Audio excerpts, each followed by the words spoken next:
Bonjour à tous et bienvenue sur votre chaîne d'actualité en continu S Magazine TV. Abonnez-vous pour recevoir les actualités en continu partout dans le monde. Une contre-offensive a été déclenchée dans le sud de l'Ukraine par les forces de Kiev, qui ont fait état de succès ponctuels, tandis que l'armée russe a affirmé les avoir repoussés et leur avoir infligé de lourdes pertes. Dans le même temps, une mission de l'Agence internationale de l'énergie atomique (AIEA) était attendue pour sécuriser la centrale nucléaire ukrainienne de Zaporijia, la plus grande d'Europe. La contre-attaque ukrainienne vise pour l'essentiel à reprendre Kherson, une ville de 280 000 habitants avant le conflit, tombée aux mains des Russes dès le commencement de la guerre, ont annoncé des responsables locaux. Les forces armées ukrainiennes ont lancé leur offensive dans plusieurs zones dans le sud. Nous demandons aux habitants de Kherson de suivre les consignes de sécurité, rester près des abris et loin des positions russes, a écrit le chef de l'administration régionale Yaroslav Yanushevitch. Aujourd'hui, il y a eu de puissantes attaques d'artillerie sur les positions ennemies, sur l'ensemble du territoire de la région occupée de Kherson. C'est l'annonce de ce que nous attendions depuis le printemps, c'est le début de la fin de l'occupation de la région de Kherson, située aux portes de la Crimée annexée par Moscou en mars 2014, a de son côté annoncé à la télévision ukrainienne Sergueï Klan, un député local. Il a assuré que les militaires ukrainiens avaient l'avantage sur le front méridional après des frappes répétées ces dernières semaines sur des ponts et un barrage sur le Dniepr, le grand fleuve qui traverse cette partie de l'Ukraine, destiné à perturber la logistique des troupes russes.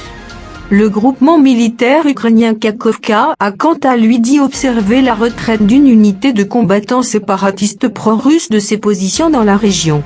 L'offensive a échoué. Selon Moscou, la Russie a pour sa part proclamé avoir repoussé des tentatives d'offensive ukrainiennes dans les régions de Kherson et de Mykolaïv, également dans le sud de l'Ukraine. Pendant la journée, les troupes ukrainiennes ont fait une tentative d'offensive dans 3 directions, dans les régions de Mykolaïv et de Kherson, a déclaré le ministère russe de la Défense, ajoutant que celle-ci a lamentablement échoué et que les Ukrainiens ont subi de lourdes pertes. La porte-parole du commandement sud de l'armée ukrainienne, Natalia Goumenyuk, avait auparavant dit que les forces de Kiev attaquaient dans de nombreuses directions sur ce front afin de renvoyer les Russes sur la rive gauche du Dniepr. Toutes ces informations étaient invérifiables de sources indépendantes.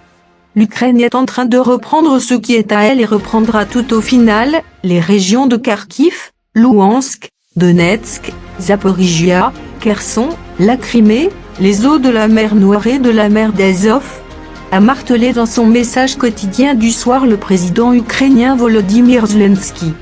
Les occupants doivent savoir que nous les repousserons jusqu'à notre frontière, une ligne qui reste inchangée pour nous, a-t-il poursuivi. Le secrétaire américain à la défense, Lloyd Austin a de son côté fait savoir qu'il accueillerait une nouvelle fois, le 8 septembre en Allemagne, ses homologues des pays alliés pour organiser le soutien occidental aux capacités militaires ukrainiennes. Les bombardements russes n'ont par ailleurs pas cessé sur la ligne de front qui s'étend du nord au sud.